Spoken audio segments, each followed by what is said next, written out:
అందరికీ నమస్కారం అండి. పూరీ జగన్నాథుడి రథయాత్ర ప్రారంభం కావటానికి ముందు బంగారు చీపురితో రథం వెళ్ళే మార్గాన్ని శుభ్రం చేస్తారు. ఇలా ఎందుకు శుభ్రం చేస్తారో ఈ వీడియోలో మనం తెలుసుకుందాము. ఆషాఢ శుక్ల పక్షము రెండవ రోజు నుంచి పూరీ జగన్నాథ యాత్ర ప్రారంభమవుతుంది. 2025 సంవత్సరము జూన్ 27వ తేదీ నుంచి పూరీ జగన్నాథ ఆలయంలో గొప్ప రథయాత్ర జరుగుతుంది. ఈ సందర్భంగా జగన్నాథ ఆలయంలో ఒక ప్రత్యేకమైన సంప్రదాయాన్ని నిర్వహిస్తారు. దీనిని చరాపహర అంటారు. ఈ సంప్రదాయంలో జగన్నాథుడు రథయాత్ర ప్రారంభం కావటానికి ముందు రథం వెళ్లే మార్గాన్ని బంగారు చీపురుతో శుభ్రం చేస్తారు. దీనికి గల కారణమేంటో ఇప్పుడు తెలుసుకుందాము. 2025 సంవత్సరము జూన్ 27వ తేదీన జగన్నాథ రథయాత్ర ప్రారంభమైంది. ఈ మహారథయాత్ర జూలై 8 వరకు కొనసాగుతుంది. 12 రోజుల పాటు జరిగే ఈ యాత్రలో జగన్నాథుడు, అతని సోదరుడు బలభద్రుడు పూరీ జగన్నాథ ఆలయం నుంచి గుండిచా ఆలయానికి వారి వారి రథాలపైన ప్రయాణిస్తారు. ఈ మహాయాత్ర సందర్భంగా జగన్నాథ ఆలయంలో చేరా పహరా అనే ప్రత్యేకమైన సాంప్రదాయాన్ని నిర్వహిస్తారు. బంగారు చీపురుతో మాత్రమే ఎందుకు శుభ్రం చేస్తారు అన్న విషయాన్ని మనం తెలుసుకుందాము.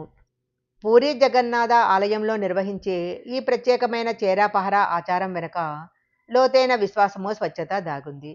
ఈ సాంప్రదాయంలో ఎవరంటే వారు బంగారు చీపురుతో శుభ్రం చేయలేరు.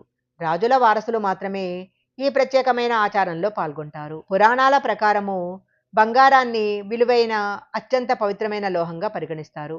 రథం వెళ్లే మార్గాన్ని శుభ్రం చేయటానికి బంగారంతో చేసిన చీపురును ఉపయోగించటము శుభాని చిహ్నంగా పరిగణింపబడుతుంది. రథయాత్ర ప్రారంభం కావటానికి ముందు 3 రథాల మార్గాన్ని బంగారు చీపురుతో శుభ్రం చేసి వేద మంత్రాలు జపిస్తారు. ఈ సంప్రదాయాన్ని భగవంతుడిని స్వాగతించటానికి, సన్నాహానికి చిహ్నంగా భావిస్తారు. ఈ సంప్రదాయం వెనుక ఉన్న ఆలోచన ఏంటంటే, భగవంతుడు వచ్చినప్పుడు ఆ మార్గం పూర్తిగా స్వచ్ఛంగా, గౌరవప్రదంగా ఉండాలి. ఇలా చేయటం ద్వారా జగన్నాథుడు, బలభద్రుడు, సుభద్రాదేవికి తమ కృతజ్ఞత తెలియజేసుకున్నట్లు భక్తులు భావిస్తారు. భక్తులు భగవంతుని పాదాల దగ్గర తమకిష్టమైన వాటిని, ఉత్తమమైన వాటిని అర్పించటానికి సిద్ధంగా ఉన్నారని ఈ సాంప్రదాయము నిర్వహించటం జరుగుతుంది. ఈ వీడియో గనక మీకు నచ్చినట్లయితే లైక్ చేయండి, షేర్ చేయండి. ఇలాంటి మరిన్ని వీడియోల కోసం మా ఛానల్ సబ్స్క్రైబ్ చేసుకోండి.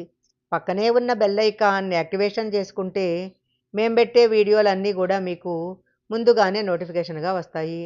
మరొక మంచి వీడియోతో మళ్ళీ కలుసుకుందాం.